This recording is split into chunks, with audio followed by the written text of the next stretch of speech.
friends, how are you all? I hope you all are doing well. Welcome to YouTube channel English Literature. हम जो topic discuss करने जा रहे हैं आज के लेक्चर के अंदर दैट इज अल्टरिटी। एक पोस्ट कॉलोनियल टर्म है। हमारे जो टॉपिक है मतलब इसकी डेफिनेशंस एंड ओवरऑल डिटेल, उस पे जाने से पहले मैं आपको ना एक एग्जांपल बताती हूँ। आपने थिंग्स फॉल अपार्ट नॉवल पढ़ा होगा चिन्हो एचबी का, जिसमें उन्होंने इब्गो पीपल को दिखाया है, उनकी सोसाइटी को, उनके लोगों को दिखाया है। और हम देखते हैं वहां पे एक तरफ इब्गो के लोग हैं, दूसरी तरफ ब्रिटिश है। ब्रिटिश जो है इन्होंने आकर इब्गो के लोगों को कॉलोनाइज कर लिया, यानी दे वर स्ट्रॉन्ग इनफ, बहुत पावरफुल थे कि इन्होंने अपनी पावर से इनको कंट्रोल कर लिया और इनके लैंड को ओवरटेक कर लिया। और यहाँ पे जो ब्रिटिश थे वो एक स्ट्रॉन्गर नेशन के तौर पे हमारे पास सामने आए एंड इब्गो जो थे वीकर नेशन के तौर पे हमारे पास रिफ्लेक्ट हुए। तो यहाँ पे क्या हुआ है, इन्होंने जो इनको मार्जिनलाइज किया, सब्जुगेट किया, कॉलोनाइज्ड किया, ठीक है। अब इस प्रोसेस में ये जो इब्गो हुए द अदर कहलाए। अदर मतलब दूसरे, ठीक है। दूसरे मतलब इंफीरियर, ठीक है। यानी कि कॉलोनाइजर समझते थे कि दैट वी आर सुपीरियर और हमारे अलावा जितने भी लोग हैं दे आर इंफीरियर।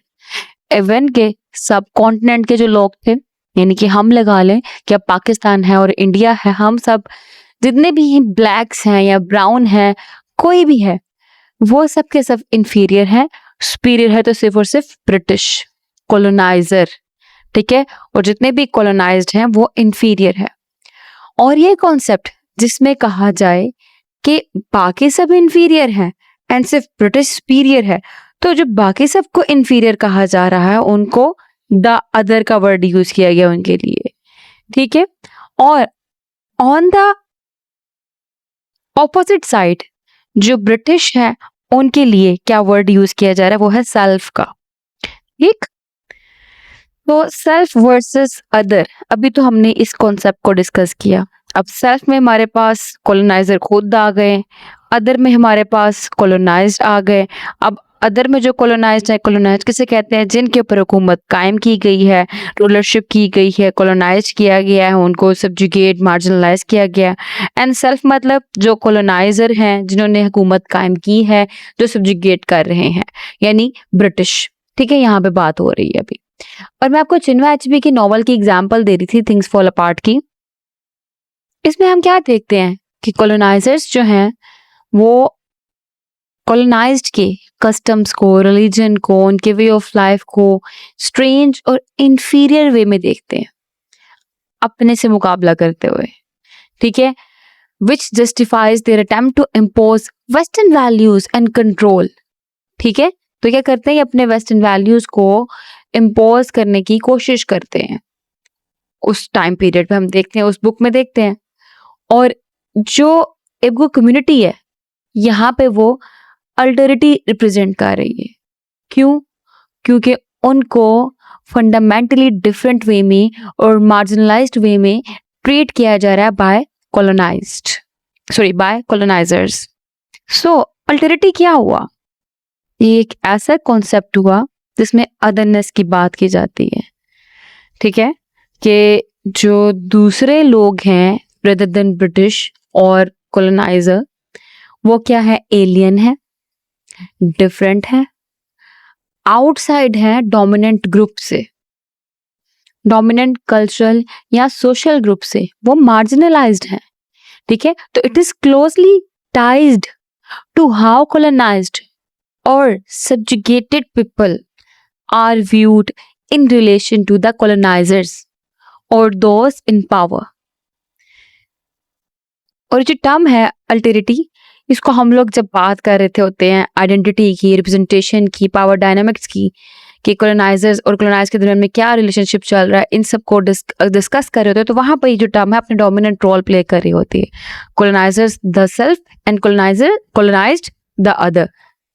और इसमें क्या किया जा रहा होता है, ये एस्पेक्ट्स की बात करें, बताया जाता है कि कैसे जो मार्जिनलाइज ग्रुप्स हैं वो फंडामेंटली डिफरेंट कंस्ट्रक्ट किए जा रहे हैं फ्रॉम द डोमिनेंट ग्रुप, ना सिर्फ कल्चर के नाम पे या सिर्फ रेस के नाम पे, बल्कि इनको इनके नॉर्म्स या इनके जो वैल्यूज है सोसाइटी के जो डोमिनेंट वैल्यूज हैं उन लिहाज से कैसे परसीव किया जा रहा है।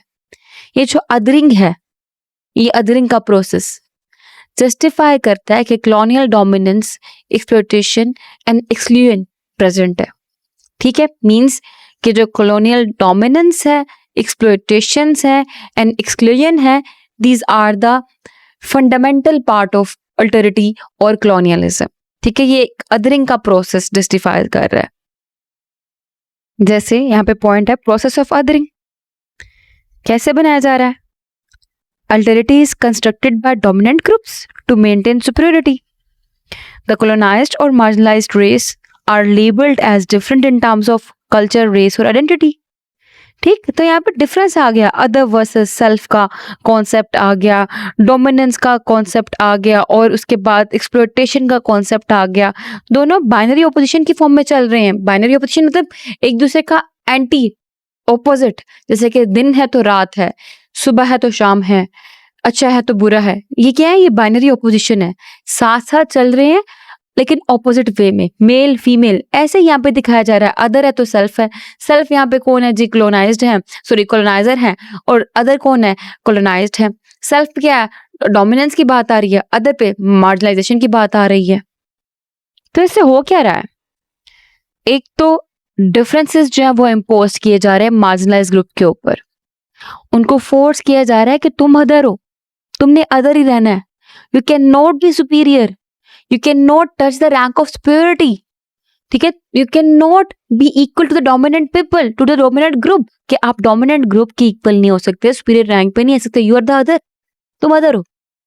And it is a central concept in post-colonial theory as it reveals the mechanism of control and exclusion based on cultural, racial and political distinctions. तो अगर हम बात करें इसका इम्पैक्ट क्या है आइडेंटिटी के ऊपर, तो alterity can lead to a sense of alienation और loss of self for marginalised groups. देखिए कि नुकसान किनका है? मार्जिनलाइज्ड ग्रुप्स का।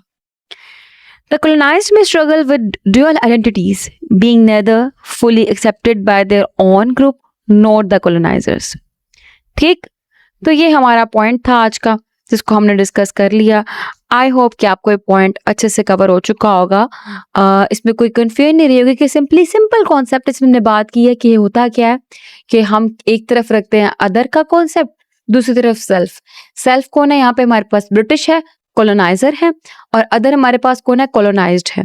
ठीक है, सारे मार्जिनलाइज्ड लोग, और वो क्या कहते हैं कि हम डोमिनेंट है, यानी ब्रिटिश कहते हैं हम डोमिनेंट है और हमारे अलावा बाकी सारे क्या है? इंफीरियर हैं।